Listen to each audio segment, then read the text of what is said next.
नमस्ते दोस्तों। आज हम एलडीसी का जो पेपर था 19 तारीख वाला पेपर, उसको सॉल्व करने के लिए आए हैं। सबसे पहले तो पिछला पेपर आपने देखा जो 12 तारीख को हुआ था, और ये जो 19 तारीख का पेपर, थोड़ा सा मैथ्स का डिफरेंस रहा है। पिछला जो पेपर था बहुत बेसिक प्रश्न पूछे थे, और इस प्रश्न पेपर में मैथ्स का थोड़ा सा लेवल बढ़ाया है और बहुत बढ़िया पेपर बनाया है। ऐसे भी प्रश्न थे जो कुछ सोचने लायक थे, और इस पेपर के अंदर कुछ प्रश्न ऐसे हैं जिन पे कैलकुलेशन में टाइम लग रहा था विद्यार्थियों को, और कुछ ऐसे भी प्रश्न थे जिनको डायरेक्ट आप देखते ही सॉल्व हो जाते हैं, जो अपने क्लास में ही पढ़े थे। ठीक है, 5 से 6 प्रश्न ऐसे थे जो थोड़े से हट के प्रश्न पूछे उन्होंने, मतलब जहां पर आप कह सकते हैं कैलकुलेशन का पोर्शन रहा था। ठीक है, हम 1 बाय 1 क्वेश्चन को डिस्कस करेंगे। तो आपके सामने सबसे पहला प्रश्न है, दिए गए चित्र में एबीसीडी एक चक्रीय चतुर्भुज है और कोण एओ और सी का मान आपको दे रखा है। प्रश्न में कोण एओ सी का मान आपको दे रखा है और कोण एबीसी का मान पूछा है, नहीं ए बी और सी का मान पूछा है। देखिए, हम सब जानते हैं कि सबसे पहले तो कोई भी वर्त की परिधि द्वारा या आप कह सकते हैं वर्त के चाप द्वारा केंद्र पर जो अंतरित कोण होता है, इस परिधि पे कोण के क्या होता है, डबल होता है। इसका मतलब ये 130 है तो इसका ये आधा होगा। आधा मतलब कितना, 65। पहली प्रॉपर्टी तो ये थी, ये सब विद्यार्थी जानते थे।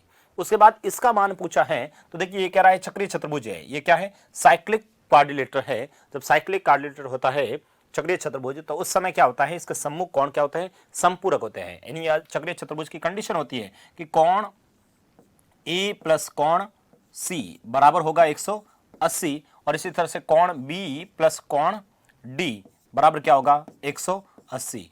हमें क्वेश्चन में दे रखा है डी का मान 65 बराबर 180 और प्लस कोण बी का मान पूछा है, तो कोण बी बराबर क्या होगा, दिस माइनस करेंगे तो यह आ जाएगा 115 डिग्री।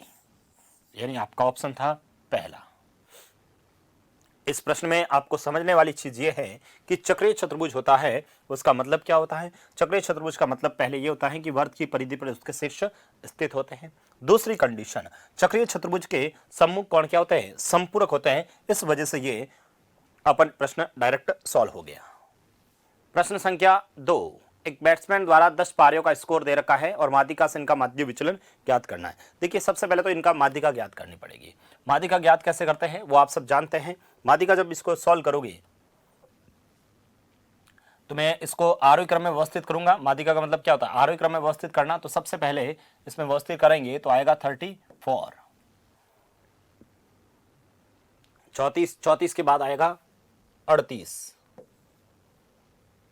उसके बाद में 42, 44, 46, 48, डायरेक्ट दिख रहा है, देखो 44, 46, 48 यहां तक हो गए।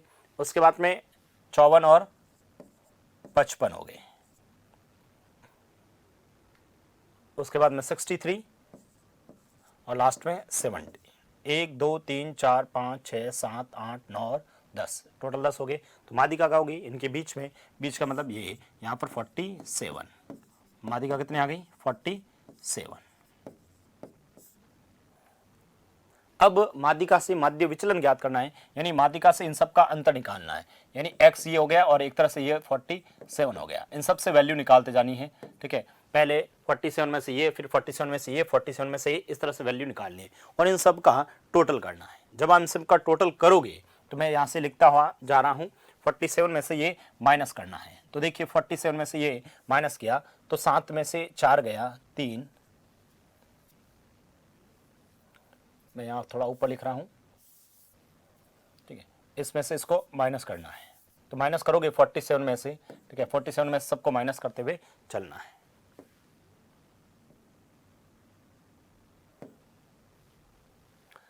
तो 7 में से 4 गया 3 और इधर 1, इधर माइनस करोगे तो ये हो गया 7 और 2 9, इधर माइनस करोगे तो 47 में से तो ये हो गया 5, इधर माइनस किया तो 3, इधर माइनस किया तो 1, इधर माइनस किया 1, इधर माइनस किया 54 में से 47 माइनस किया तो 4 और 3 7। इधर इन दोनों को माइनस किया तो 5 और ये 3 8। इनमें से माइनस किया तो 13 और 3 16 और ये हो गया आपके लास्ट में 23। अब इन सबको जब आप जोड़ोगे, इन सबको जोड़ोगे तो वह आएगा 86 और टोटल संख्या कितनी है 10। जब 10 का भाग दोगे तो 8.6 आपका आंसर आ जाएगा। इन सबको जोड़ देना, माध्य विचलन आ जाएगा और इनमें भाग दोगे तो 8.6 आ जाएगा। नेक्स्ट प्रश्न देखिए, प्रश्न संख्या 3। आटा मिल में 200 श्रमिकों की आय का वितरण दे रखा है और इनकी मजदूरों की औसत आय ज्ञात करनी है। देखिए औसत आय ज्ञात करना है, फिर से तो माध्य ज्ञात करना है। तो सबसे पहले तो ये इस बार सतत सीरीज है तो इसका मिड वैल्यू निकालोगे तो इनका मिड वैल्यू कितना हुआ 90, 110, 130, 150 और 170। अब मजदूरों की संख्या दे रखी है, इनको गुणा कर लीजिए। देखो 9 × 2 18, ये हो गया 1800। 11 × 3 33, 3300। 13 × 2 26, 2600। इधर क्या 15 × 4 60, 6000। 17 × 9 100, 17 × 9 करोगे तो ये हो जाएगा 153 और 00। इन सब को जोड़ दीजिए और 200 का भाग दे दीजिए, आपका आंसर आ जाएगा। देखिए 0 0, इधर 8 और 3 11 और 6 17, 17 और 3 20। फिर से 2 हासिल चले गए तो ये हो गया 2 और 1 3, 3 और 3 6, 6 और 2 8, 8 और 6 14, 14 और 5 19।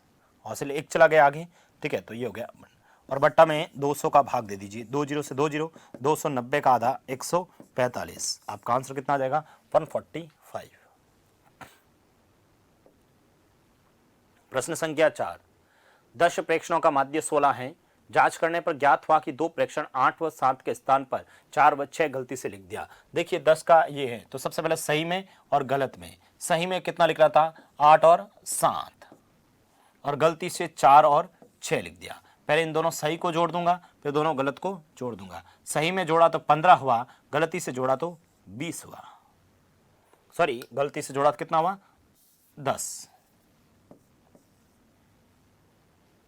ये 15 और ये 10। यहां से इन दोनों का डिफरेंस देखा तो डिफरेंस कितना हुआ 5, यानी 5 का एवरेज में टोटल में फर्क पड़ा है। तो एवरेज पे फर्क कितना पड़ा 10 का इसमें भाग दूंगा तो कितना आया 0.5 एवरेज में फर्क पड़ेगा। 0.5 का एवरेज में क्या पड़ेगा फर्क पड़ेगा। अपने को पूछा है सही माध्य की तरह। देखो सही में 15 जोड़ना था और गलती से जोड़ा कितना 10। इसका मतलब 0.5 एवरेज क्या हो जाएगा बढ़ जाएगा। तो 0.5 एवरेज बढ़ेगा तो 16 में 0.5 जोड़ते कितना हो गया 16.5। अब गलती से किसी भी स्टूडेंट ने 0.5 कम किया तो आंसर गलत हो जाएगा। प्रश्न संख्या 5। समुद्र तल से 60 मीटर ऊंचे लाइट हाउस के शिखर से देखने पर, ये मान लो एक 60 मीटर ऊंचा कोई टावर बना दिया लाइट हाउस। इसके टॉप से देखने पर 2 जहाजों के अवनमन कोण दे रखे हैं।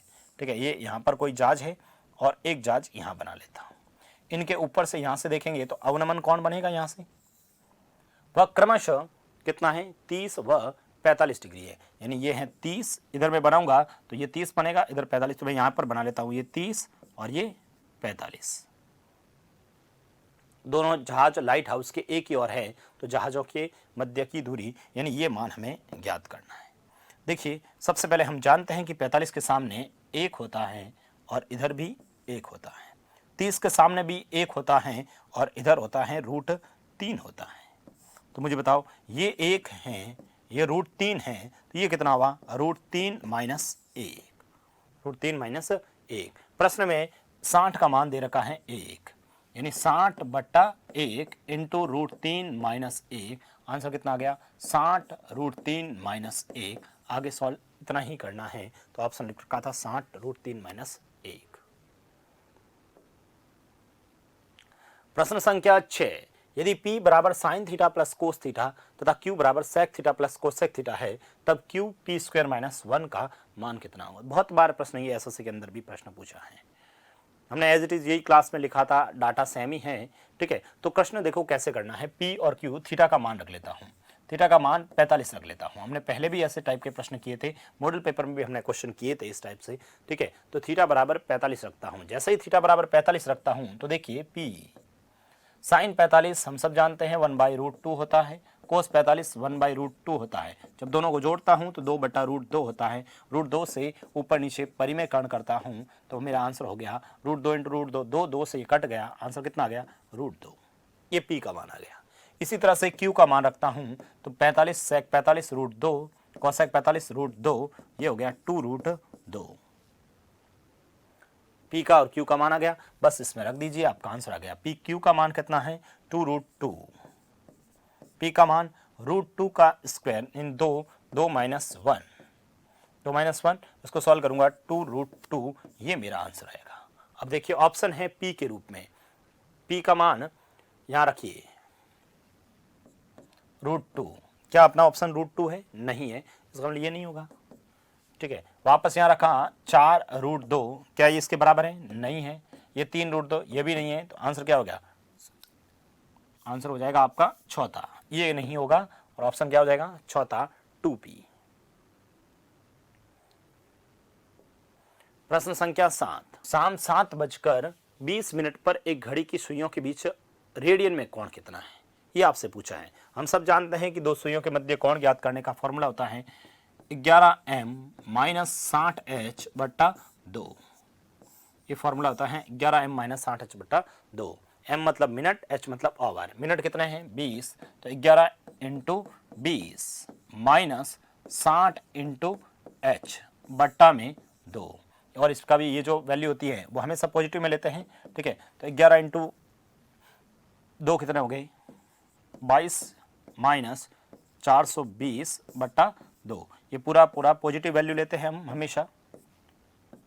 इन दोनों का अंतर कितना होगा 200, 200/2 यानी 100 डिग्री आपका आंसर आएगा, 100 डिग्री। परंतु पूछा क्या है रेडियन में, पूछा क्या है रेडियन में। तो रेडियन में बदलने के लिए 100 को रेडियन में बदलने के लिए, डिग्री को रेडियन में बदलने के लिए हमेशा π/180 से गुणा करते हैं और ये रेडियन में आ जाती है। सी रेडियन का साइन होता है 0 से 0 9 5, तो आपका आंसर हो गया 5π/9 रेडियन।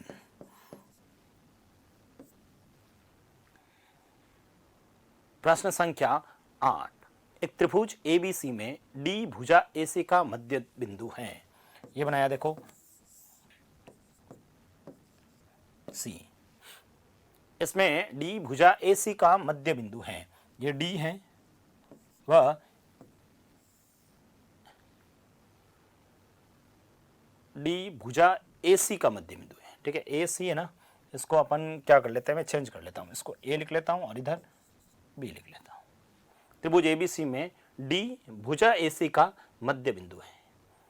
अब BD बराबर 1/2 AC है, ये मध्य बिंदु है, तो इसका मतलब ये मान और ये मान बराबर होगा।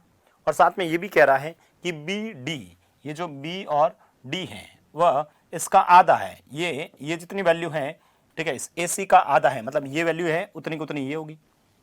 तो कौन ABC का मान पूछा है, कौन A B और C का मान पूछा है। देखिए सबसे पहली बात, यदि ये त्रिभुज बनता है, यदि ये त्रिभुज बनता है तो ये भुजा और ये भुजा बराबर हैं, तो इसके सम्मुख कोण भी बराबर होंगे। इसका मतलब ये कितना होगा 45, बराबर में कंडीशन में क्या हो सकता है, ये भी 45 और 45 होगा।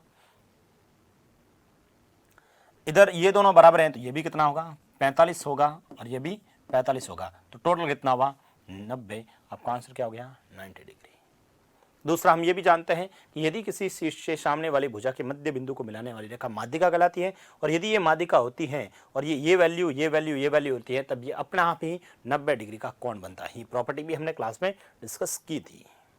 प्रश्न संख्या 9, देखिए ये जो प्रश्न है इसमें ये जो समीकरण दे रखा है 4x + 17/18 माइनस इस तरह से एक वैल्यू दे रखी है। देखिए इस प्रश्न में थोड़ी सी कैलकुलेशन वाली रहा, यदि आप ऑप्शन से भी करते हैं तो भी समय लगेगा, तरीके से करते हैं तो भी समय लगेगा। तो आप क्या कर सकते थे, सबसे पहले तो ये जो वैल्यू दे रखी है, ठीक है, यदि यहां पर मैं इसको एलसीएम लेके सॉल्व करूंगा तो एक एक्स स्क्वायर में घात बन जाएगी। तो उसको बचने के लिए मैं क्या करता हूं, इस वैल्यू को इधर लेके आ जाता हूं। देखिए कैसे, 4x upon 17, 4x plus 17 upon 18 और प्लस ऐसा कैसा x बटा 3 लिख दिया। इसको इधर लेके आया तो -7x बटा 12 लिख दिया। ये माइनस से उधर आया तो प्लस में लिख दिया x प्लस 16 बटा 36 बराबर, ये उधर वाली माइनस को इधर लेके आया तो ये गया 13x माइनस 2 बट्टा में 17x माइनस 32। ऐसा इसलिए किया ताकि ये सभी वैल्यू क्या आ जाए, इजीली एलसीएम आ जाए। अब 18, 3, 12, 36 का एलसीएम सब जानते हैं क्या होगा, 36। 18 का पहाड़ा इसमें 2 बार 2 से इसको गुणा करोगे तो ये हो गया 8x प्लस 17 इंटू 2 34 प्लस 3 का पहाड़ा इसमें 12 तो ये हो गया 12x माइनस यहाँ पर 21x प्लस x प्लस 16 बराबर, ये ऐसा कैसा 3x 13x माइनस 2 बट्टा में 17x माइनस 32। अब आप जब इसको सॉल्व करेंगे तो देखिए इधर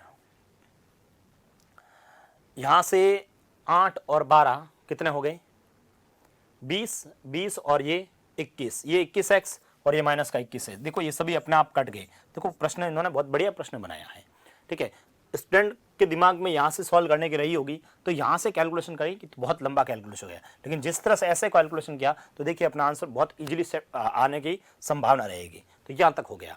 अब इनको आप जोड़ ही सकते थे 34 और 16 को, ठीक है, 34 और 16 का जोड़ा तो ये हो गया 50, यानी 50 बट्टा 36 बराबर, इधर 50 बटा 36 और इधर लिख दिया 13x माइनस 2 बट्टा में 17x माइनस 32।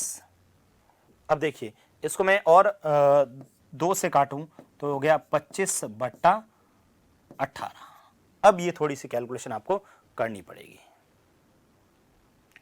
अब जैसे इसको कैलकुलेट करोगे तो आपका आंसर आ जाएगा। तो यहां से मैं डायरेक्ट सॉल्व कर रहा हूं, x का मान मुझे ज्ञात करना है। x का मान ज्ञात करना है तो मुझे इसको गुणा करना पड़ेगा, पहले 17 को फिर 32 से, इधर 18 को 13 और इनसे गुणा करना है। देखिए इधर 25 इंटू 17 तो देखिए ये हो गया 25 इंटू 7 175 और 25 इंटू 7 175, 25 इंटू 1 25, 25 और 17 ये हो गया 42 x माइनस, अब 32 से गुणा करना है तो 25 इंटू 2 50, 25 इंटू 3 75, 75 और 5 ये हो गया 80 बराबर, इधर गुणा करिए। 18 को 3 से किया तो 54 और 18 को 1 से 18, 18 और 5 ये हो गया 23 माइनस 18 इंटू 2 36। अब आप इसको सॉल्व कर लीजिए, आपका आंसर आ जाएगा। देखिए मैं सबसे पहले क्या करता हूँ, इसको इधर लेके आ जाता हूँ, इन दोनों का डिफरेंस करता हूँ। 5 में से 4 गया 1, इधर 12 में से 3 गया 9 और इधर बच जाएगा 1 बराबर, इसमें से इसको घटाना पड़ेगा, ये प्लस का है तो घटाना पड़ेगा। तो 800 में से 36 गया मतलब 700 कितना होगा 64। अब इसमें भाग दे दीजिए तो लगभग कितनी बार चला जाएगा भाग, तो 19 का इसमें 4 बार, 1 का 4, यानी x बराबर कितना आ गया 4, x बराबर कितना आ गया 4, आपका आंसर आ गया। तो देखिए प्रश्न में विद्यार्थी कहाँ कंफ्यूज हो रहा था, विद्यार्थी यहीं पर क्लास में पेपर में कंफ्यूज हुआ कि यहाँ पर इसको एलसीएम ले लिया, जबकि इसको इधर लेके आता उसके बाद बहुत सरलतम रूप बन जाता। नेक्स्ट देखिए प्रश्न संख्या 10, x की पावर 4 प्लस 9 के गुणनखंड क्या होंगे। देखिए सबसे पहला ऑप्शन उठाया, यदि मैं ऑप्शन से करता तो सबसे बेस्ट तरीका होता, क्या मैं इसको खोलने पर x की पावर 4 बनेगा, इधर 9 बनेगा, लेकिन साथ में कुछ और वैल्यू आएगी, इस वजह ये तो ऑप्शन हो ही नहीं सकता। इसको भी हम जानते हैं x की पावर 4 माइनस 9, तो ये प्लस है तो ये भी ऑप्शन हो ही नहीं सकता। दो ऑप्शन तो ऐसे देखने से ही कट गए। तो ऑप्शन तो ऐसे ही देखने से कट गए। आगे इन ऑप्शन को चेक करके देख ले। अब यदि मैं इसको सॉल्व करता हूं, ठीक है, 1 बाय 1 ऑप्शन को चेक कर लूंगा। जब मैं इसको सॉल्व करूंगा, ठीक है, इसको इससे करूंगा x4 आएगा, x4 आएगा, लेकिन इसको इससे करूंगा तो माइनस का 3x² आएगा। फिर इसको इससे किया तो प्लस का 3x² आया, प्लस का 3x, देखिए इसको इससे किया 4, इसको इससे किया माइनस 3x³ आएगा और यहां पर 3x² आएगा। फिर इसी तरह से इसको इससे किया तो प्लस का 3x³ आया। चलो ये वैल्यू कटती हुई नजर आ रही है, तो हो सकता है इसका आंसर ये आ जाए। फिर इसको इससे किया तो माइनस का 9x² आ गया, माइनस का 9x² आ गया और लास्ट में प्लस का 9x आ गया। चलो ये वैल्यू और ये वैल्यू तो कटती हुई नजर आ रही है। आगे जब इसको करूंगा 3x² आएगा, 3x² आएगा। इसको करूंगा तो माइनस का 9x आएगा। ये प्लस का ये माइनस का कटता हुआ नजर आ रहा है, ठीक है। और लास्ट में प्लस का 3 इंटू 3, ये हो गया 3 इंटू 3 9। अब मुझे ये बताओ, यहां से जब इसको सॉल्व करें, देखो ये भी प्लस का ये भी प्लस का, ये तो वैल्यू कटती हुई नजर नहीं आ रही है, इसका मतलब ये भी आंसर नहीं है। तो आपका आंसर कौन सा हो गया? तीसरा। क्वेश्चन नंबर नेक्स्ट 11, यदि समीकरण 5x² + 13x + k = 0 का एक मूल दूसरे मूल का व्युत्क्रम है, तब k का मान होगा। देखिए हमने मान लिया इसके जो मूल हैं वह अल्फा और बीटा है। दो मूल कौन से मान लिए? अल्फा और बीटा मान लिया। अब ये कह रहा है एक मूल, मान लो ये अल्फा दूसरे मूल का के व्युत्क्रम है, दूसरे मूल का व्युत्क्रम है, यानी इसका व्युत्क्रम क्या होगा? 1/बीटा। ये दोनों क्या है? ये और ये दोनों क्या है? बराबर है। लिखा है इसमें एक मूल दूसरे मूल का व्युत्क्रम है। तो मुझे बताओ अल्फा इंटू बीटा बराबर क्या आया? 1। अल्फा इंटू बीटा बराबर क्या आ गया? 1। और हम यहां से जानते हैं कि एक द्विघात समीकरण होती है, उसमें अल्फा प्लस बीटा होता है -b/a और अल्फा इंटू बीटा होता है c/a। अल्फा इंटू बीटा बराबर क्या होता है? c/a। हमें अल्फा इंटू बीटा चाहिए, c का मान k, a का मान क्या है? 5। तो ये वैल्यू यहां पर रख दो, k/5 बराबर 1। तो k बराबर कितना आ गया? 5। k बराबर 5। तो ये आपका आंसर आ गया। प्रश्न संख्या 12, एक खेत में 2000 चूहे रहते हैं। यदि प्रति माह 1000 चूहा पैदा होते हैं और 200 चूहे की मृत्यु होती है, तो माह के अंत में चूहों की प्रतिशत वृद्धि दर ज्ञात करिए। देखिए प्रति माह 200 उत्पन्न हो रहे हैं, 1000 और 200 मर रहे हैं। इसका मतलब कुल मिला के बचते कितने हैं पूरे साल के अंत में या महीने के अंत में? कितने बचते हैं? 800। 800 की चूहों की वृद्धि हो रही है, किस पे? 2000 पे। और पूछा है प्रतिशत यानी इंटू 100। देखिए 2 0 से 2 0, 1 0 से 1 0, आंसर कितना आ गया? 40% प्रति माह चूहों में वृद्धि होगी। प्रश्न संख्या 13, n मानों की समुच्चय का उनके माध्य से विचलनों का बीजगणितीय योग क्या होता है? 0 होता है। यह अपने को ध्यान रखना है। कोई भी कभी भी माध्य विचलन ज्ञात करते हैं, ठीक है, माध्य से लिया गया विचलन हमेशा उसके बीजगणितीय योग क्या होता है? 0 होता है। क्वेश्चन नंबर नेक्स्ट 14, दी गई संख्याओं का अंक गणितीय माध्य कितना है? देखिए गणितीय माध्य मतलब इन सब का योग करके जितनी संख्या उसका भाग देने। देखिए मैं डायरेक्ट लिख रहा हूं, इन सब का योग करोगे तो वह आएगा 265। 265 और संख्या कितनी? 1 2 3 4 5 6 7 8 9 और 10। 10 का भाग दे देना। जैसे ही भाग दोगे तो आ जाएगा 26.5 आपका आंसर है। सिंपल सा प्रश्न था, डायरेक्ट जोड़ के भाग देना था।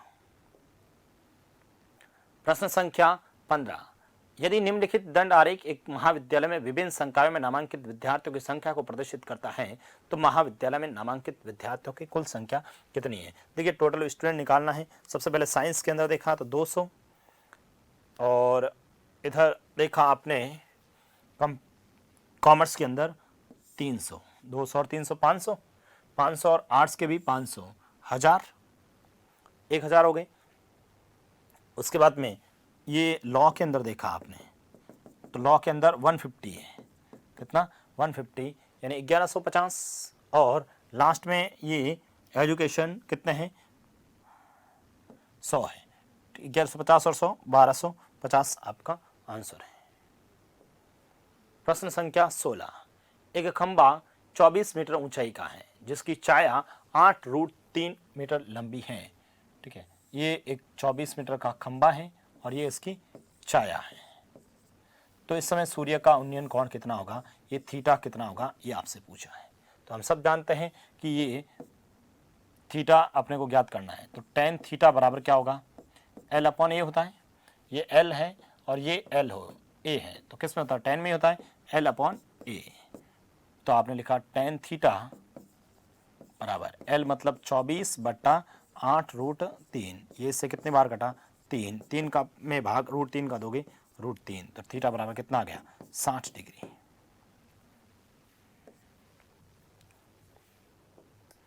प्रश्न संख्या 17, एक सरल ब्याज से किसी धन में 8 वर्ष में 80% वृद्धि होती है तो 14,000 रुपए का 3 वर्ष बाद समान प्रतिवर्ष चक्रवृद्धि ब्याज की दर से चक्रवृद्धि ब्याज क्या होगा। मतलब हमें यहाँ से ब्याज तो ज्ञात करना है, मूलधन दे रखा, समय दे रखा, दर चाहिए। दर कहाँ से आएगी, यहाँ से। कोई धन कुछ भी मान लेता हूँ, 14,000 रुपये मान लो। ठीक है, कोई धन मतलब 100 रुपये मान लिया सपोज, और यही पैसा कितना हो गया, 80% वृद्धि हो जाती, मतलब कितना हुआ, 180। ये मूलधन माना, ये मिश्र धन माना, और समय 8 वर्ष। मुझे बताओ क्या दर ज्ञात कर सकते हैं। दर बराबर क्या होता है, 100 इंटू ब्याज। ब्याज कितना हुआ, 80 बट्टा में मूलधन 100, समय 8। देखो 100 से 100 और इसका पहाड़ा इसमें कितना आया, 10%। कोई भी पैसा लिख लेते, 100, 200, 14,000 कुछ भी लिखोगे, दर कितनी आएगी, 10%। सरल ब्याज की दर 10% आ गई। समय कितना है, 3 वर्ष। हम सब जानते हैं 3 वर्ष का formula 3 into space plus 3 into space plus 1 into space. Side में लिखते हैं पैसा, ये लिखा 14,000 रुपये। इस 14,000 का कितना, 10%, कितना हुआ 10%, 1400। इसका 10% 140, इसका 10% 14, इसका 10% कितना आ गया, 14। हमें पूछा है चक्रवृद्धि ब्याज, इन सबको जोड़ दूंगा तो 14 इंटू 3 4200, 14 इंटू 3 42, फिर वापस 14। इन सबको जोड़ दीजिए, आपका आंसर आ जाएगा। देखो 4 3 6 4 46 34, 46 34 मतलब चौथा ऑप्शन। देखिए इसमें हमें दर चाहिए थी, दर यहां से ये आ गई R। कुछ भी पैसा मान लीजिए, उसके हिसाब से दर आ गई। उसके बाद 3 वर्ष, फॉर्मूला सब जानते हैं, 3 3 1, 10% 1400, फिर 10% 1400, फिर 10%, सबको जोड़ दो, आपका आंसर आ जाएगा। प्रश्न संख्या 18 देखिए। प्रश्न संख्या 18 क्या रहा है, A, B तथा C 105 40 36 अनुपात में साझेदारी से व्यापार प्रारंभ करते हैं। 6 महीने बाद B 20% हिस्सेदारी बढ़ाता है। एक वर्ष के अंत में कुल लाभ 1,85,000 रुपये हो तो बताओ लाभ में C का हिस्सा कितना है, ये आपसे पूछा है। देखिए सबसे पहले शुरुआत में करूंगा A, B और C। देखो सिंपल से साझेदारी वाले प्रश्न आपके एग्जाम में पूछे जा रहे हैं। पिछले पेपर में भी 2 एक क्वेश्चन थे, इस पेपर में 2 से 3 प्रश्न थे। ठीक है, तो आगामी वो जो भी एग्जाम्स होंगे उसमें भी आपको 2 से 3 प्रश्न साझेदारी वाले क्वेश्चन मिलेंगे, और छोटा सा टॉपिक है, बेसिक सा प्रश्न आते हैं। ठीक है, तो जो भी आपने अपने पास नोट्स हैं उनको अच्छी तरह से पढ़ें, जो भी मैंने क्लास के अंदर पढ़ाए हैं उन क्वेश्चन को करेंगे तो भी आपके सभी के सभी प्रश्न सॉल्व हो रहे हैं। A, B, C ने 105 40 और 36 के अनुपात में व्यापार किया, तो ये हो गया 105, इधर 40 और इधर 36, ये लिख दिया सबसे पहले। इन्हें 105 40 और 36 रुपए लगा कर किया। 6 महीने बाद B ने 20% हिस्सेदारी बढ़ा दी। 6 महीने तक तो यही 40 थे, तो इसको 6 से गुणा कर लो। उसके बाद 20% बढ़ा दिया, तो इसका 20% कितना हुआ, 8 रुपये। 8 रुपये बढ़ाया मतलब कितना हो गया, 48। और ये कितने महीने के लिए, 6 महीने के लिए, ये भी लगा रहेगा 6 महीने। इनका कुछ नहीं दे रखा, इसका मतलब इसका 12 महीने पैसा लगा रहा और इसका भी 12 महीने पैसे लगा रहा। बस इसका सरलतम रूप करना है, जैसे सरलतम रूप करोगे आपका आंसर आ जाएगा। मैं यहां से ये जो वैल्यू है पहले इनको सॉल्व कर लेता हूं। ठीक है, तो इनको जब सॉल्व करता हूं तो कॉमन कुछ आ रहा है तो कॉमन ले लेता हूं। दोनों में 6 कॉमन आ रहा है, 6 कॉमन ले लिया और इन दोनों को जोड़ दिया तो 40 और 48 कितने हो गए, 88 हो गए। अब ये इसका सरलतम 105 इंटू 12, 6 इंटू 88, और इधर 6 इंटू, सब में 6 का पहाड़ा जा रहा है, इधर एक बार, इधर 2 बार, इधर 2 बार, और अपन भाग दें तो चलो 2 का ही दे देते हैं, ये 2 का एक बार, ये 2 का एक बार, इधर 2 का भाग दिया तो ये हो गया आधा 44, और इसमें भाग दें तो किसका भाग जा सकता है, अभी किसी का भाग नहीं जाएगा, तो यानी हो गया 105 अनुपात 44 अनुपात 36। इनको जोड़ लीजिए, जब आप इनको जोड़ते हैं तो देखिए ये हो गया 44, ये 36 यानी 80, इनको जोड़ा तो कितना हो गया 185। टोटल अनुपात कितना आ गया 185। क्वेश्चन में टोटल पैसा कितना है, तो 185 000 बट्टा 185 इंटू पूछा क्या है सी का ऐसा कितना है 36 से गुणा कर लीजिए। जैसे इसको काटोगे पूरा 1000 बार कटेगा, आंसर कितना आ गया 36,000 आपका आंसर आ गया। ऑप्शन नंबर पहला।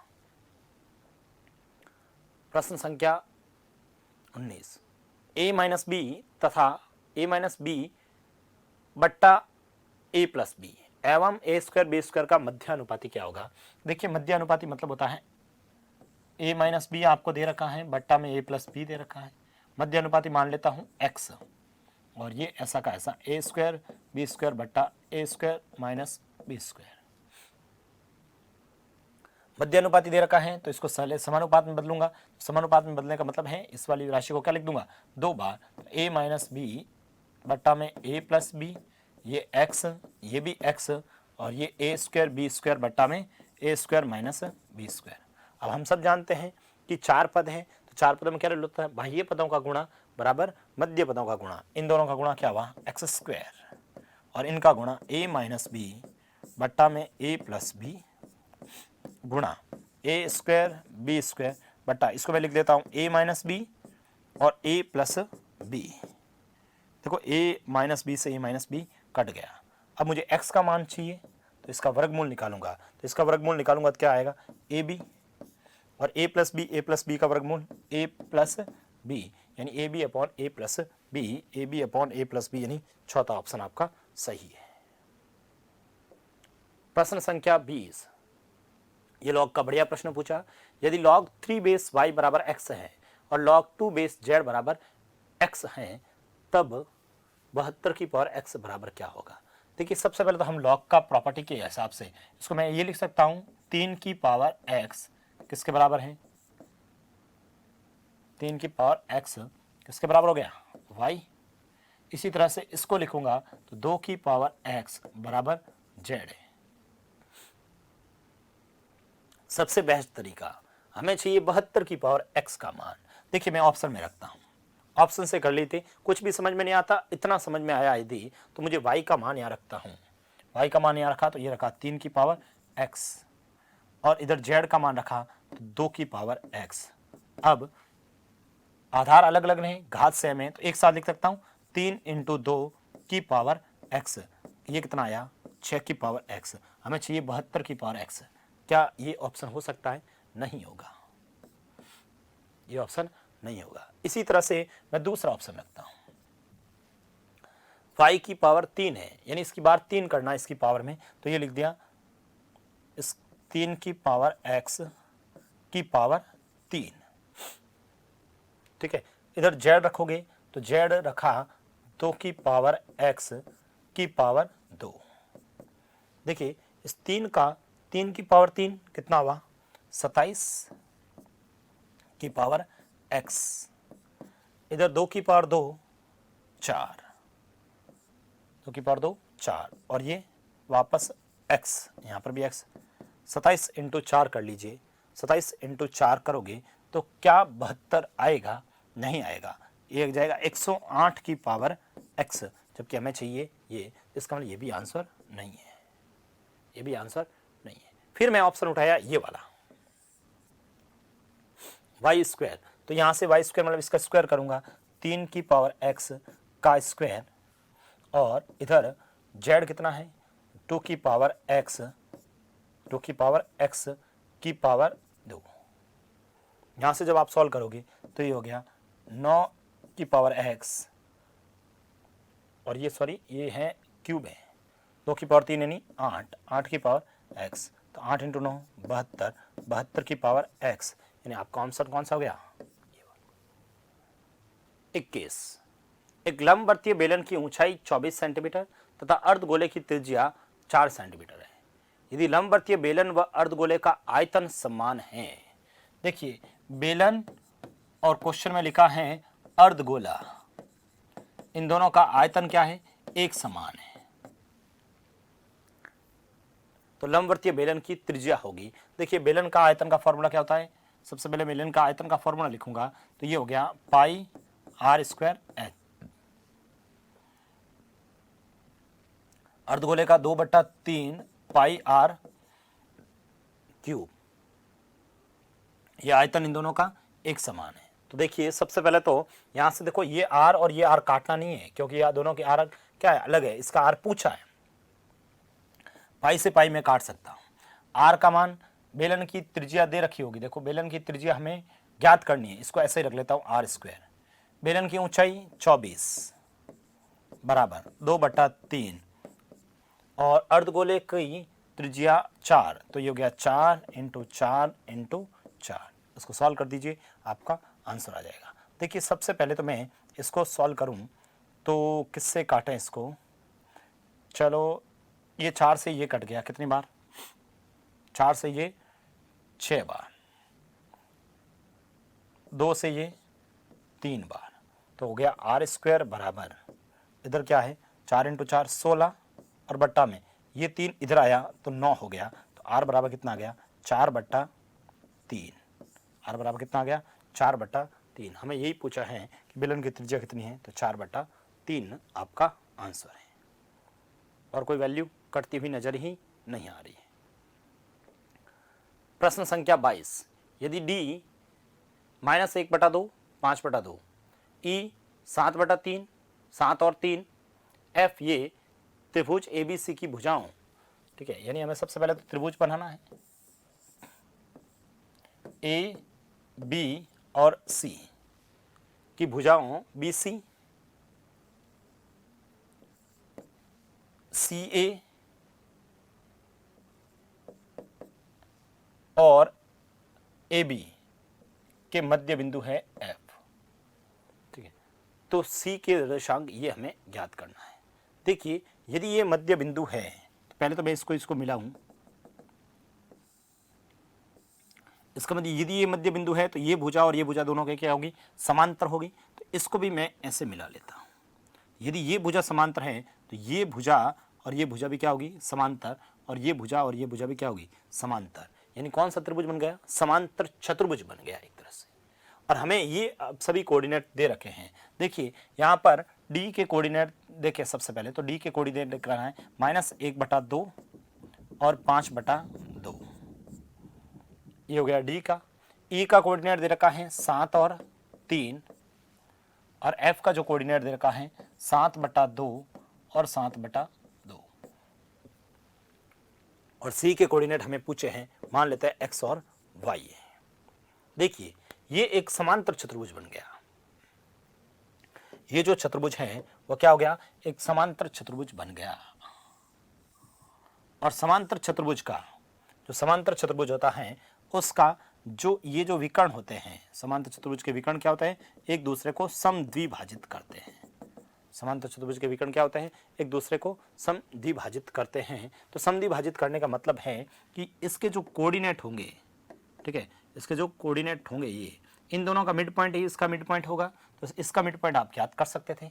इन दोनों को जोड़कर 2 का भाग दे दीजिए, मिड पॉइंट आएगा। तो सबसे पहले तो मैं DE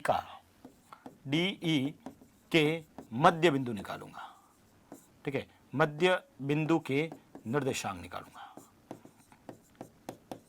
तो बहुत बढ़िया प्रश्न है, यही एक लॉजिक वाला क्वेश्चन इसमें अभी तक यही आया है, ठीक है। DE का मध्य बिंदु के निर्देशांक निकालूंगा। DE के मध्य बिंदु के निर्देशांक हम ज्ञात कर सकते हैं। आपके पिछली बार भी पेपर में यह प्रश्न था, इस वाले नहीं, लास्ट ईयर जो पेपर था उसमें डायरेक्ट एक समांतर चतुर्भुज दिया और उसका चौथा शीर्ष पूछा था। इस बार उन्होंने घुमा के प्रश्न पूछा और 3 निर्देशांक देके ये जिस विद्यार्थी के दिमाग में इजीली आया कि उसका चौथा शीर्ष का निर्देशांक इस तरह से होता है। तो यहाँ से डी ई के मध्य बिंदु के निर्देशांक ज्ञात करेंगे। तो डी के मध्य बिंदु मतलब इन दोनों को जोड़कर 2 का भाग दूंगा तो 7 और माइनस 1/2 जोड़ूंगा तो 7 में से 1/2 गया, मतलब यहाँ से 7 और प्लस यानी माइनस 1/2 और बट्टा में 2। इसी तरह से 3 प्लस 5/2 और बट्टा में 2। इसको जब सॉल्व करोगे तो ये होगा 14 माइनस 1 13 यानी 13/2, 13/2 और 2 और 2 क्या हो गया 4। इधर हो जाएगा ये 6 यानी 6 और 5 11, 11/4। ये इसके मध्य बिंदु के निर्देशांक आ गए। अच्छा, यदि ये मध्य बिंदु के निर्देशांक है इन दोनों के मध्य बिंदु के निर्देशांक भी यही होंगे। इसी प्रॉपर्टीज से मैं इन दोनों को जोड़ता हूं, यानी x प्लस 7/2, x प्लस 7/2 और बट्टा में ये 2 बराबर होना चाहिए किसके 13/4 के। अब इसको सॉल्व करोगे तो ये होगा 2x, इसको सॉल्व करूंगा तो मैं 2x अपॉन में 2x प्लस 7 अपॉन में 4 बराबर क्या है 13/4। देखो 4 से 4 कट गया और यहाँ से इसको भेजोगे तो 13 में से 7 गया 6, यानी 3x बराबर कितना आ गया 6। तो x बराबर कितना आया 2, सॉरी 3x नहीं 2x। इसको यहाँ से 4 से 4 कट गया, इधर 13 माइनस 7 6, तो इधर हो गया 2x बराबर 6। तो x बराबर कितना आया 3, x बराबर 3। देखिए एक ही ऑप्शन है x बराबर 3 में, पहले ये तो 3 और 2, दूसरा कोऑर्डिनेट निकाल देना, यही आएगा। बहुत बढ़िया प्रश्न था। मैं वापस रिपीट कर रहा हूँ। सबसे पहले ये कोऑर्डिनेट जो दे रखे थे, यहाँ से इसका चौथा शीर्ष का निर्देशांक ज्ञात करना। ये हमने क्लास में पढ़ा था कि चौथे शीर्ष के समांतर चतुर्भुज के निर्देशांक कैसे ज्ञात करते हैं। तो इन दोनों को जोड़ना, मिड पॉइंट निकाला, इन दोनों को जोड़ा, मिड पॉइंट आया। तो अपने मिड पॉइंट अपने पास ये आया, तो यहाँ से इसके x बराबर ये आया, तो दूसरा अपने आप 2 ही आएगा। करके भी देख लेते हैं क्या आपने सही किया या गलत, चेक कर लेते हैं। तो यहाँ से मैं जब सॉल्व करूँगा इसका मिड पॉइंट ज्ञात करना है। तो again 7/2 plus y, 7/2 plus y बट्टा में 2 बराबर होना चाहिए किसके 11/4 के। ठीक है, फिर से ये सॉल्व करोगे तो यहाँ से ये हो जाएगा 7 प्लस 2y बट्टा में 4, 11/4। ये 4 से 4 कट जाएगा। ठीक है, इधर वापस ये आएगा, 11 में से 7 गया 4 और 4 में 2 का भाग दोगे 2, आपका आंसर हो जाएगा 3 2। प्रश्न संख्या 23, माना n समतलीय सरल रेखाएं एक बिंदु पर मिलती हैं। ठीक है, क्रमागत रेखाओं के मध्य बनने वाले कोण x degree, 2x degree, nx degree हैं, तो n का मान ज्ञात कीजिए, जबकि छोटे से छोटा कोण 24 डिग्री का है। देखिए एक n समतलीय सरल रेखा है, यानी इस तरह से ये रेखाएं एक दूसरे को मिलती हैं। ठीक है, इस तरह से n समतलीय सरल रेखाएं एक दूसरे को किसी पॉइंट पर मिलती हैं। तो हम सब जानते हैं कि एक ही बिंदु पर बनने वाले कोणों का योग कितना होता है 360 डिग्री होता है। एक ही कोण पर बनने वाले कोण कितने हैं 360 डिग्री। तो n का मान क्या होगा, और सबसे छोटा कोण 24 है, यानी सबसे पहले 24 डिग्री बनेगा, प्लस x हो गया 24, तो 2x कितना होगा 24 का डबल 48। फिर इसको इसी तरह से 2 से 3 से गुणा कर लो। जब 3 से गुणा करोगे तो 24 इंटू 3 72 प्लस 24 इंटू 3 96, और ये सब योग मुझे 360 लेके आना है। ठीक है, नेक्स्ट 24 से गुणा करूंगा तो 120। अब देखिए इन सब का योग कितना हो रहा है। जब इन सब का योग करोगे तो ये 120, इन दोनों का योग 120, इन दोनों का योग 120, 120 120 120 360। तो 1 2 3 4 और 5, इन कितना हो गया, n का मान क्या हो जाएगा 5 हो जाएगा, यानी 5 इस तरह से मैं बनाऊंगा। ठीक है, तो ये 360 हो जाएगा। बहुत इजी क्वेश्चन था। प्रश्न संख्या 24, 40 रुपए में 45 सेब बेचने पर एक व्यक्ति को 20% हानि होती है, तो उसे 24 रुपए में कितने सेब बेचने चाहिए ताकि पूरे सौदे में 20% लाभ हो जाए। देखो 40 रुपए में 45, तो 40/45, और बेचने पर 20% हानि होती है, मतलब ये किसके बराबर है? 80% के। तो हमें चाहिए 120% बराबर होगा 40/45, और ये 80 और ये 120। 40 का पहाड़ा इसमें 2 बार, 2 का पहाड़ा इसमें 60 बार, ये 3 बार और ये 4 बार, यानी 4/3, यानी 4 रुपये में 3। यानी यदि 4 रुपये में 3 बेचे तो 20% प्रॉफिट होता है। तो मुझे बताओ 24 रुपये में कितनी बेचेगा? तो 3/4 इंटू 24, ये से 6 इंटू 3 कितना हुआ? 18 सेब बेचने पर 20% लाभ होगा। प्रश्न संख्या 25। एक व्यक्ति अपनी आय का 80% खर्च करता है, उसकी आय 20% बढ़ जाती है, वह में 10% वृद्धि होती है, तो उसकी बचत में कितने % वृद्धि होगी? पहले भी ये प्रश्न पूछा था, 12 वाले पेपर के अंदर भी पूछा था, और वापस रिपीट किया है। अगेन वही आय, व्यय और बचत। आय मानी 100, खर्च 80, बचाए कितने? 20। इनकम बढ़ी 20%, 120, खर्च बढ़ा 10% तो 88, 120 में से 88 घटाओगे तो आएगा 32। 20 से 32 कितना बढ़ा? 12। किस पे? 20 पे इंटू 100, ये से कितने बार घटा? 5। आंसर कितना आया? 60%। आंसर कितना आ जाएगा? 60%। Question number 26। एक शॉर्ट पोट 9.8 सेंटीमीटर व्यास का एक धातु का गोला है, ठीक है। यदि इस धातु का घनत्व 9.8 ग्राम प्रति सेंटीमीटर क्यूब है, तो इस शॉर्ट पुट का लगभग द्रव्यमान कितना होगा? ये आपसे प्रश्न पूछा है। देखिए शॉर्ट पुट जो स्पोर्ट्स होते हैं उसके अंदर जो फेंकने का वाला गोला होता है उसके बारे में बात हो रहा है। तो यानी गोले का आयतन ज्ञात करना है, ठीक है। गोले का आयतन ज्ञात करना है, हम सब जानते हैं गोले का आयतन क्या होता है? 4/3। गोले का आयतन क्या होता है? 4/3 पाई आर क्यूब। तो पाई आर क्यूब, इसको सब सॉल्व करोगे तो 4/3 पाई मतलब 22/7 इंटू आर का मान कितना है? 9.8 सेंटीमीटर व्यास है, तो इसका आधा करूंगा तो 4.9 इंटू 4.9 इंटू 4.9, ये तो हो गया घनत्व। अब 9.8 ग्राम प्रति सेंटीमीटर क्यूब, यानी इसका जो 1 सेंटीमीटर क्यूब का मान 9.8 है, तो इसका कितना होगा? तो इसको 9.8 से गुणा कर लीजिए। इसको सिर्फ और सिर्फ कैलकुलेशन करना था। इस प्रश्न में आपको कैलकुलेशन था और लगभग मान ज्ञात करना है, एग्जैक्ट भी ज्ञात नहीं करना है।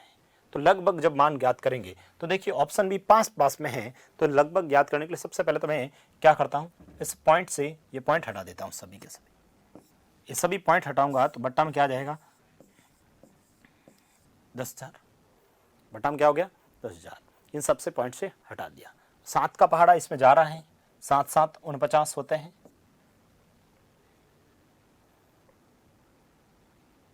ये हो गया। इधर और किसी का भाग नहीं जाएगा। अब जब आप इसको सॉल्व करोगे तो इन सबको ऊपर गुणा करके जब भाग दोगे तो ये लगभग 48 31 पॉइंट समथिंग कुछ आएगा, ठीक है। 45 समथिंग कुछ आएगा, मैं कैलकुलेट नहीं कर रहा हूँ, आप कर लेना। तो ये लगभग इसके मान हो जाएगा 4831। इसको पूरा कैलकुलेट करोगे तो ये समथिंग कुछ आंसर आएगा। प्रश्न संख्या 27। 24 सेंटीमीटर किनारे के घन को 27 एक समान छोटे घनों में काटा जाता है, तो प्रत्येक छोटे घन का पृष्ठ क्षेत्रफल कितना होगा? देखिए सबसे पहले 24 सेंटीमीटर एक घन को 27 सेंटीमीटर छोटे घनों में काटा जाता है। हम सब जानते हैं कि संख्या बराबर क्या होता है? संख्या ज्ञात करने का फॉर्मूला हम सब जानते हैं, बड़ी वस्तु का आयतन बटा छोटी वस्तु का आयतन। बड़ी वस्तु का आयतन बटा छोटी वस्तु का आयतन, ठीक है। और कितने समान छोटे घन बनाए? 27। बड़ी वस्तु का आयतन कितना होगा? 24 सेंटीमीटर एक बड़ा घन है, ठीक है। तो इसका हो गया 24 इंटू 24 इंटू 24 बटा छोटी वस्तु का आयतन हमें पूछा है, तो हम छोटी वस्तु का आयतन ज्ञात कर लेते हैं। ये लिख दिया छोटी वस्तु का आयतन, ठीक है। छोटी वस्तु भी वापस कौन है? घन है, तो मैं डायरेक्ट घन का ही लिख लेता हूँ, ठीक है। तो ये लिख दिया घन का आयतन क्या होता है? भुजा क्यूब होता है। भुजा क्यूब होता है। इसको उधर भेजा तो ये हो गया भुजा क्यूब बराबर 24 बट्टा ये इधर आया 3 और इसका क्यूब कर लेता हूँ 24 बट्टा 3 यानी भुजा बराबर कितनी आ गई, भुजा बराबर आ गया 24 बट्टा 3। 24 बट्टा 3 मतलब 8। हमें पूछा है प्रत्येक छोटे घन का पृष्ठ क्षेत्रफल कितना होगा। प्रत्येक छोटे घन का पृष्ठ क्षेत्रफल कितना होगा, पृष्ठ क्षेत्रफल होता है 6 इंटू भुजा स्क्वायर। ये लिखा 6, भुजा कितनी है 8, 8 का स्क्वायर 64 गुणा कर लीजिए, ये हो गया 6 इंटू 4 24, 24 36 36 और 2 38 384 आपका आंसर आएगा 384। प्रश्न संख्या 28। एक वर्ताकार फूलों का बगीचा चारों तरफ से 4 मीटर चौड़े पथ से घिरा हुआ है। एक वर्ताकार बगीचा है जो चारों तरफ से 4 मीटर चौड़े पथ से, ये 4 मीटर चौड़ा एक पथ बना लिया, ये 4 है। यदि फूलों के बगीचे का व्यास यानी फूलों का जो बगीचा है उसका व्यास दे रखा है 68 तो इसका मतलब इसकी रेडियस कितनी होगी 34। तब पथ का क्षेत्रफल कितना है, इसका क्षेत्रफल हमें ज्ञात करना है। वर्त का क्षेत्रफल ज्ञात करना है तो पाई आर स्क्वायर होता है। पहले पाई और बड़ी वाली वैल्यू कितनी हो जाएगी 38 का स्क्वायर माइनस छोटी वाली वैल्यू 34 का स्क्वायर। इसको सॉल्व करोगे तो ये हो जाएगा a minus B A plus B. एक बार इनको जोड़िए, एक बार घटाइए। घटाऊंगा तो 4 और जोड़ूंगा तो 34 34 68 68 और 4 72। तो आपका आंसर हो गया 72 इंटू 4 यानी 288 पाई आपका ऑप्शन हो जाएगा 288 पाई। 72 का डबल 144, 144 का डबल 288। Question number 29। बिंदु 3 4 के रेखा y बराबर -1 में प्रतिबिंब के निर्देशांक कितने हैं। देखिए सबसे पहले तो आपको ये पता होना चाहिए, यहाँ पर दो चीज बता रहा हूँ। एक तो कोई भी बिंदु है उसके निर्देशांक मान लो x और y है, और कोई लाइन है रेखा, एक रेखा बना लेता हूँ x बराबर a, ठीक है। अब बिंदु xy और रेखा x बराबर a है तो इसका जो प्रतिबिंब होगा वह क्या करना है। सबसे पहले यदि इसका प्रतिबिंब पूछे तो सबसे पहले रेखा x बराबर 1 में प्रतिबिंब पूछे तब इस समय y सेम रहेगा तो y तो एज इट इज ही रहेगा। और दूसरा जो होगा वह क्या होगा, वह होगा माइनस का x प्लस 2a, ये इसके निर्देशांक होंगे। और यदि बिंदु यही xy है, यही बिंदु xy है और कोई लाइन है y बराबर a, तब इसके जो प्रतिबिंब होंगे y बराबर a में प्रतिबिंब होंगे तब x सेम रहेगा। x क्या रहेगा सेम, और y जो होगा वो होगा माइनस का y प्लस 2a। अब देखिए इसमें y बराबर -1 में y में x सेम रहेगा, 3 सेम रहेगा, प्रतिबिंब में भी 3 रहेगा। देखो ये माइनस का हो गया, ये तो ऑप्शन हो ही नहीं सकते, या तो ये होगा या होगा। यहाँ तक तो ठीक है। अब 3 3 तो हो गया, अब y निकालना है। देखो एक्स वाई लाइन y, यहाँ पर y क्या है, y बराबर -1, y बराबर 1 यानी a का मान कितना हो गया -1। तो ये वैल्यू, ये तो 3 है, ये यहाँ पर -1 और माइनस y का मान कितना है माइनस का 4, 2 इंटू 1 ये माइनस का 2 यानी 3 माइनस 6। आपका आंसर कितना आ गया 3 माइनस 6 यानी दूसरा ऑप्शन। ध्यान रखिए, बढ़िया प्रश्न है। प्रश्न संख्या 30। HELP एक समांतर चतुर्भुज है। HELP एक समांतर चतुर्भुज है। दिया गया है कि OE बराबर 4 सेंटीमीटर, OE ये 4 सेंटीमीटर है, ठीक है। अब देखिए हम सब जानते हैं कि समांतर जो चतुर्भुज होता है, समांतर चतुर्भुज होता है उसके विकर्ण एक दूसरे को समद्विभाजित करते हैं। इसका मतलब ये 4 है तो ये भी कितना होगा 4 होगा। उसके बाद में लिखा है PHL, ठीक है, ये रहा HL, PE से 5 सेंटीमीटर ज्यादा है, तो ये 8 है तो ये कितना होगा पूरा 13 होगा। पूरा कितना होगा 13 मतलब ये भी 6.5 होगा और ये भी 6.5 होगा। हमें पूछा है OH कितना है, OH 6.5 सेंटीमीटर आपका आंसर है। प्रश्न संख्या 31, एक दुकानदार अंकित मूल्य पर 15% डिस्काउंट देता है। 19% लाभ प्राप्त करने के लिए उसे अपने माल पर क्रय मूल्य से कितना ऊपर अंकित मूल्य करना होगा। हम सब जानते हैं जब भी प्रॉफिट परसेंट तथा डिस्काउंट परसेंट गिवन हो, बहुत सारे प्रश्न किए थे, गिवन हो उस स्थिति में एमआरपी हमेशा क्या होती है, 100 plus profit percent upon 100 minus discount percent और इनटू सीपी। ये फॉर्मूला होता है, बहुत जगह ये प्रश्न पूछा जाता है एग्जाम में। 100 प्लस प्रॉफिट हुआ 19 यानी 119, डिस्काउंट 15 मतलब 85, कॉस्ट प्राइस मतलब 100। अब जब आप इसको सॉल्व करोगे तो ये आ रहा है 5 बार, ये 7 बार, 2 का इसमें 20, ये हो गया 140। 100 से 140 कितना बढ़ाया, 40% अधिक लगाया। तो ऑप्शन कितना हो गया, तीसरा। प्रश्न संख्या 32, 7:12 समतुल्य है, किसके अनुपात के बराबर है, यानी कौन सा सरलतम रूप इसके बराबर है। इसमें आप जब 6 का भाग देते हो तो 6 का भाग 7 बार और 6 का भाग दोगे 10 बार, क्या ये इसके बराबर है, नहीं। इधर 6 का भाग दोगे तो 7 बार और इधर 12 बार, तो ये इसके बराबर हैं, तो ये मेरा आंसर है। आगे चेक करने की मुझे आवश्यकता नहीं है। प्रश्न संख्या 33, log 8 अपॉन log 2 बराबर x है, तब x बराबर है। देखिए मैं इसको ऐसे लिख सकता हूं,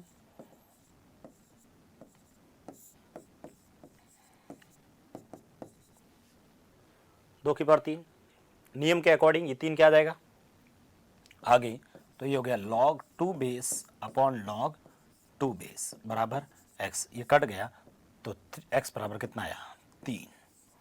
x बराबर कितना आ गया, 3।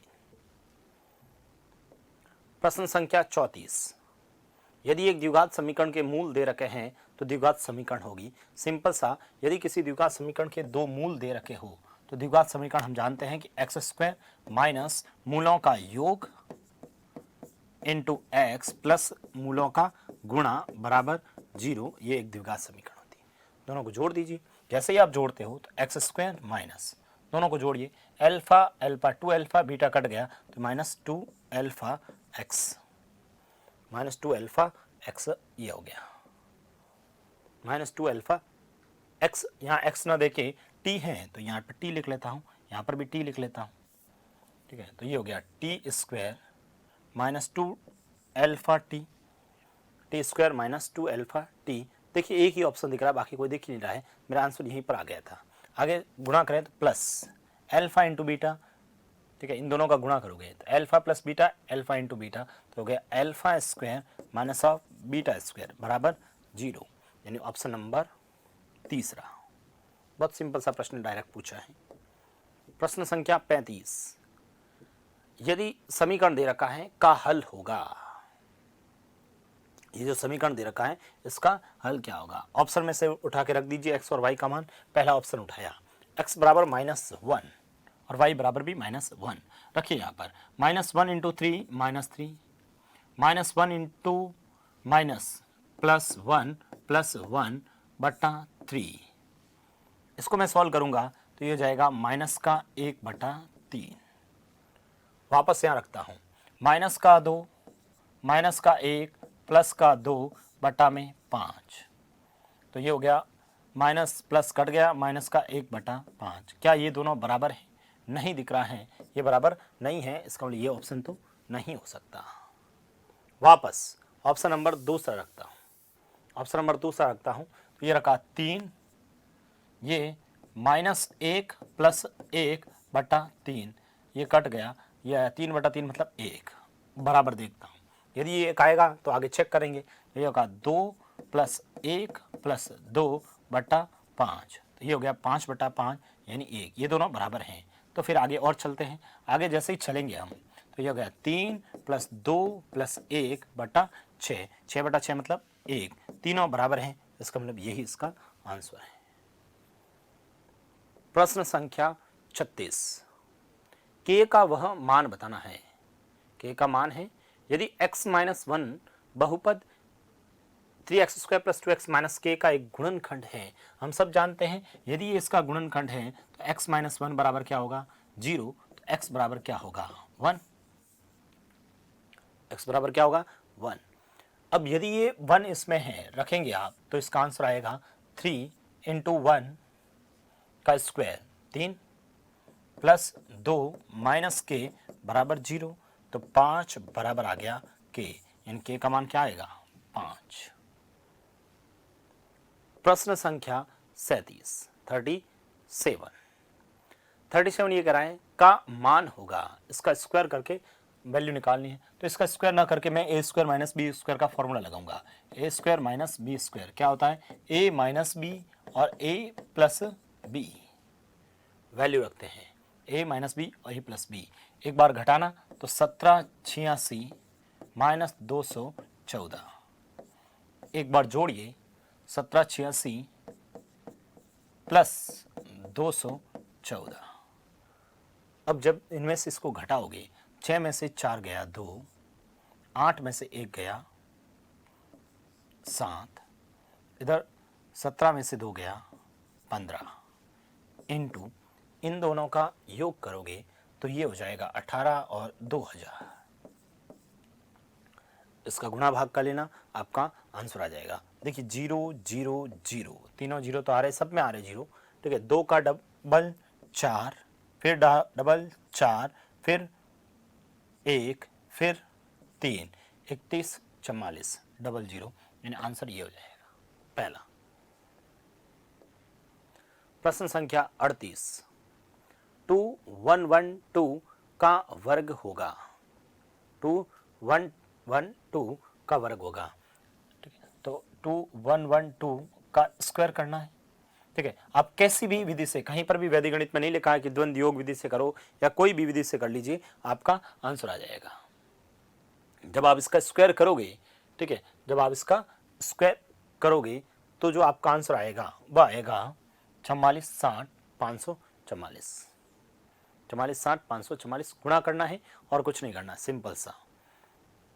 आप किसी भी तरीके से कर लें, आधार उपाधार से करना है, कुछ भी समझ में नहीं आए तो ये लिखा 2112 और 2112 इस तरह से गुणा कर लीजिए, आपका आंसर आ जाएगा, ताकि कोई गलत होने की संभावना भी नहीं रहे। सिंपल सा, सबको आता है गुणा करना। तो ये गुणा करोगे तो ये हो गया 4, इधर कितना हुआ 2 2 और ये 4, वापस इसको लिखोगे तो 2 1 1 2, फिर गुणा फिर 2 1 1 2, फिर गुणा गुणा गुणा, वापस 2 से लिखोगे तो ये आएगा 4 2 2 4। इन सबको जोड़ दीजिए, आपका आंसर आएगा। देखिए ये 4 ये 4 ये 5 ये 0। ठीक है, ये हो गया 5, ये हो गया 0, इधर जोड़ा तो ये हो गया 6, इधर 4 और ये 4, 44 60 544, ये आपका आंसर था। प्रश्न संख्या 39 दो आसन संपूरक कोणों के अर्धकों के मध्य कोण हमेशा क्या होता है संपूरक होता है, समकोण होता है। दो आसन संपूरक कोणों, देखो संपूरक मतलब ये 180 है। दो आसन संपूरक कोणों के अर्धकों का मध्य बिंदु ये पूरा है, यहां से आपने ये जो बनाया, ठीक है। दो आसन संपूरक कोणों के अर्धकों का मध्य बिंदु, मध्य कोण होता है, वह कितना होता है 90 डिग्री समकोण होता है। प्रश्न संख्या 40 10% तथा 30% की दो क्रमागत छूट किस एकल छूट के बराबर है। माना कि अंकित मूल्य 100 रुपए है, उस पर 10% डिस्काउंट मिलने का मतलब 90/100, 30% डिस्काउंट का मतलब 70/100। इसको सॉल्व कर लीजिए। देखो 2 जीरो से 2 जीरो 1 2 1 2, ये कितना हुआ 63। 100 से 63 डिस्काउंट कितना मिला 37%। कितना हुआ 37%। प्रश्न संख्या 41 रुपए 24,000 का 8 से 1/2% वार्षिक सरल ब्याज की दर से 8 माह का सरल ब्याज होगा। हम सब जानते हैं कि सरल ब्याज मतलब सिंपल इंटरेस्ट, बराबर मूलधन इंटू समय इंटू दर बटा 100। बहुत बेसिक प्रश्न है। मूलधन 24,000 रुपए, ठीक है, मूलधन कितना हो गया 24,000 रुपए, समय 8 महीने तो बट्टा 12 इंटू दर 8.5, 8.5 मतलब होता है 17/2 और बट्टा में 100, ये लिख दिया बट्टा में 100। कर दीजिए इसका सॉल्व, आपका आंसर आ जाएगा। देखिए 100 से 100, इधर 12 का पहाड़ा इसमें दिया 2 बार और एक 0, फिर 2 का पहाड़ा इसमें 10 बार। अब 17 को 8 से गुणा कर लीजिए, आपका आंसर आ जाएगा। देखिए इसको इससे गुणा करोगे तो ये आ गया 136 और 0 कितना है 1, यानी 1360 रुपए मेरा आंसर आ जाएगा। कितना आ जाएगा 1360 रुपए। 42 नंबर, सुरेश एवं महेश ने क्रमशः 1,15,000 रुपए और 1,85,000 रुपए निवेश कर एक व्यापार प्रारंभ किया। यदि 18,000 रुपए के कुल लाभ में से महेश का अंश कितना होगा? ये लिखा सुरेश, ये लिखा महेश। इसने लगाया 1,15 और इसने लगाया 1,85, ठीक है। इनका अनुपात याद करना, देखो 3 0 से 3 0, 5 से काटा तो ये आया 23 और ये 5 से काटेंगे तो आया 37, ठीक है। कितना आ गया 37। अब दोनों का जब टोटल किया जाए, दोनों का टोटल किया जाए तो वह कितना आ रहा है? तो टोटल किया तो वो आया 60।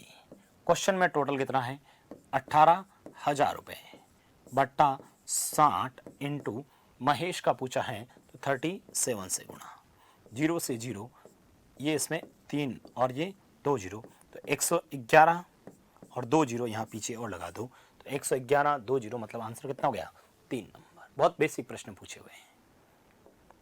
प्रश्न संख्या 43, दो वस्तुएं 500 रुपए प्रति नग के हिसाब से बेची जाती हैं, जिसमें से एक पर 30% का लाभ और दूसरी पर 30% हानि होती है। कुल मिलाकर कितना प्रतिशत लाभ अथवा हानि हुई है? जब वस्तु का विक्रय मूल्य समान हो और लाभ और हानि का प्रतिशत भी समान हो, उस स्थिति में हमेशा x²/100% हानि होती है। x²/100% क्या होती है? हानि होती है। तो x का मान 30 है तो 30 × 30/100, 0 से 0, 0 से 0, 3 × 3 कितना हुआ 9% हानि। आपका आंसर हो जाएगा हानि 9%। प्रश्न संख्या 44, यदि क्रय मूल्य विक्रय मूल्य का 95% है तब लाभ का प्रतिशत कितना होगा? कॉस्ट प्राइस दे रखी है, सेलिंग प्राइस दे रखी है। सेलिंग प्राइस यदि 100 मानता हूं तो कॉस्ट प्राइस 95 होगा। कोई 95 वाली वस्तु 100 रुपए में बेची जाती है तो 5 का प्रॉफिट हुआ किस पे 95 पे इंटू 100। 5 का पहाड़ा इसमें 19, 19 का पहाड़ा 100 में दोगे तो ये आ जाएगा 5.26% लाभ, यानी ऑप्शन नंबर 4। प्रश्न संख्या 45, एक लंबवर्तीय शंकु के आधार का क्षेत्रफल 28.26 मीटर स्क्वायर है, ठीक है। लंबवर्तीय शंकु का आधार का क्षेत्रफल, आधार क्या होता है πr², इसका क्षेत्रफल दे रखा है 28.26। तब इसका वक्र पृष्ठीय क्षेत्रफल क्या होगा? मतलब आपसे पूछा है πrl, पाई का मान ठीक है निकाल देंगे, r का मान चाहिए, l का मान चाहिए। हमारे पास ऊंचाई दे रखी है, यानी कि हमारे पास ऊंचाई का मान दे रखा है, ये जो 4 हैं ये हमें चाहिए और ये हमें चाहिए, दोनों वैल्यू हमारे पास नहीं है।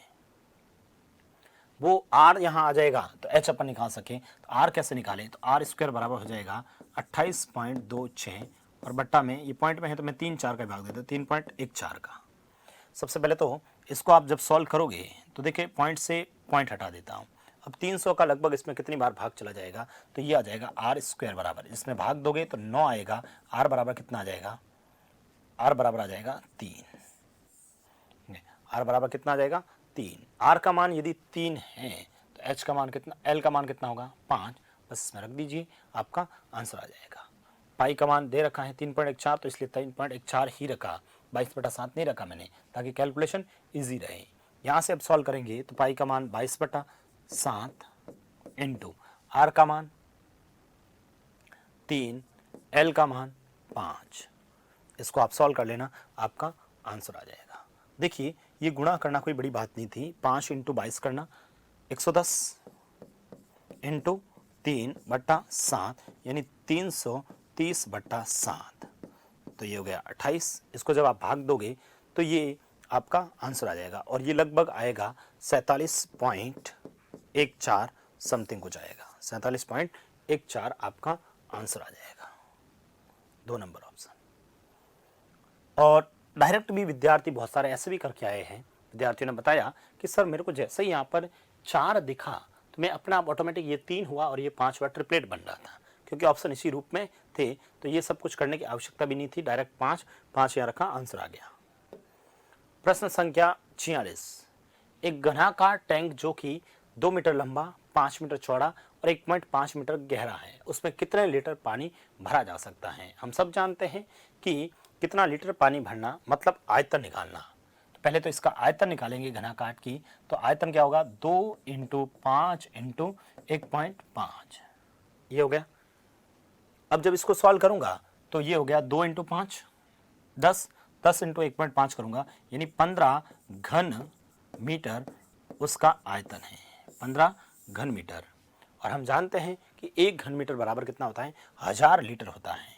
1 घन मीटर हमने मॉडल पेपर में भी इस वाले क्वेश्चन किए थे, 1 घन मीटर बराबर 1000 लीटर होता है। 1 घन मीटर बराबर 1000 लीटर होता है, इसलिए 15 × 1000 आपका आंसर कितना आ गया, 15,000 लीटर आपका आंसर हो गया, 15,000 लीटर। प्रश्न संख्या 47। एक आयताकार क्षेत्र की एक भुजा 5 मीटर, ठीक है, एक आयताकार क्षेत्र बना लेता हूं, उसकी एक भुजा 5 मीटर है, कोई भी एक भुजा ये 5 मान लेता हूं, इसका विकर्ण 13 है। अच्छा ये विकर्ण दे रखा है 13। सबसे पहले तो ये 5 है, ये 13 है, ये 90 डिग्री होता है, इसका ये कितना है 12, तब उसका क्षेत्रफल कितना होगा। अच्छा ये 12 है, ये 5 है, तो 12 × 5 आंसर कितना आ गया 60 मीटर स्क्वायर आपका आंसर आ गया। प्रश्न संख्या 48। बिंदु 3, 6 और 0, 0 के मध्य दूरी कितनी होगी। इन दोनों के मध्य दूरी यानी दूरी सूत्र का फॉर्मूला। दूरी सूत्र का फॉर्मूला क्या होता है, दूरी सूत्र का फॉर्मूला होता है x2 - x1 का whole square plus y2 - y1 का होल स्क्वायर का रूट।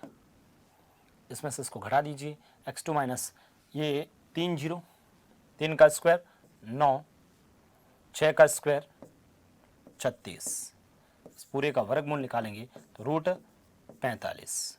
रूट 45 का मतलब कितना हुआ 9 × 5 यानी 3 √5, 3 √5 आपका आंसर है।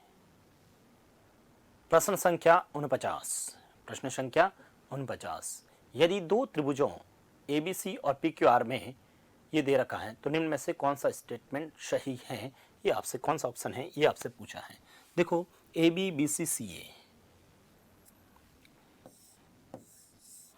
ठीक है, ये A, ये B और ये C। इसी तरह से AB, देखो AB, इसी तरह से मुझे QR लिखना चाहिए, ठीक है। यदि मैं Q ये करता हूं और ये R करता हूं तो QR, BC तो PR, ठीक है, यानी R पे खत्म हुआ तो ये आ गया P, ये लिख दिया। यानी AB का जो अनुपात है वह का वह किसके साथ है, Q के साथ। BC के साथ जो अनुपात है वह का किसके, RP या PR के साथ है। और ये अपना आप CR या CA या फिर PQ ये दे रखा है। अब ये वैल्यू दे रखी है।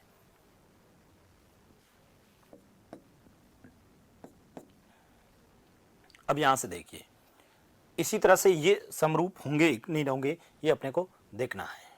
यदि ये समरूप होते हैं तो मैं ये कह सकता हूं कि PQ, इसी तरह से देखो यहां से चलते जाना है, PQ यहां से देखो पी क्यू कहां पर है, ये रहा पी क्यू। तो इसका मतलब या तो ए सी या सी ए होना चाहिए, ठीक है, सी ए या ए सी, ठीक है, दोनों हैं। इधर चला तो क्यू आर के साथ या ए बी या क्या होना चाहिए, बी ए। क्यू आर के साथ ए बी या बी ए, ये भी चल रहा है। इधर आर पी यानी पी आर कहूँ, पी आर इसी तरह से होना चाहिए बी सी, यानी ये भी सही है। इसका मतलब यही मेरा आंसर है। आगे चलने की आवश्यकता ही नहीं है। आगे देखा तो देखिए बी सी, ये रहा बी सी, तो होना चाहिए बी सी के साथ में पी आर या फिर आर पी। देखो पी क्यू आ गया, इसलिए ऑप्शन नहीं हो सकता। नेक्स्ट में सी बी, देखिए सी बी, ये रहा सी बी या बी सी, होना चाहिए पी आर या आर पी। पी आर या आर पी नहीं है। यहां से देखिए पी क्यू चलते हैं, ये पी क्यू, तो यहां पर आपने देखा ये पी क्यू के साथ में होना चाहिए ए सी या फिर सी ए, ये नहीं है, ये भी ऑप्शन नहीं है, पहले ही अपना आंसर था। लास्ट प्रश्न संख्या 50।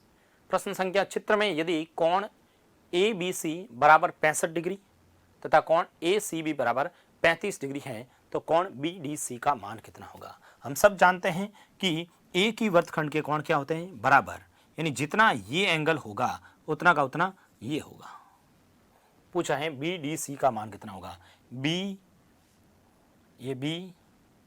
ये डी और ये सी का मान कितना होगा, जितना ये होगा उतना का उतना। तो ये त्रिभुज बनाऊं, त्रिभुज ए बी और सी में, त्रिभुज ए बी सी में x प्लस 35 प्लस 65 बराबर क्या होगा, 180 त्रिभुज के तीनों कोणों का योग के हिसाब से। तो x प्लस इन दोनों का योग कीजिए तो आया 100 बराबर 180। तो x बराबर कितना आया, 80 डिग्री। x बराबर कितना आ गया, 80 डिग्री।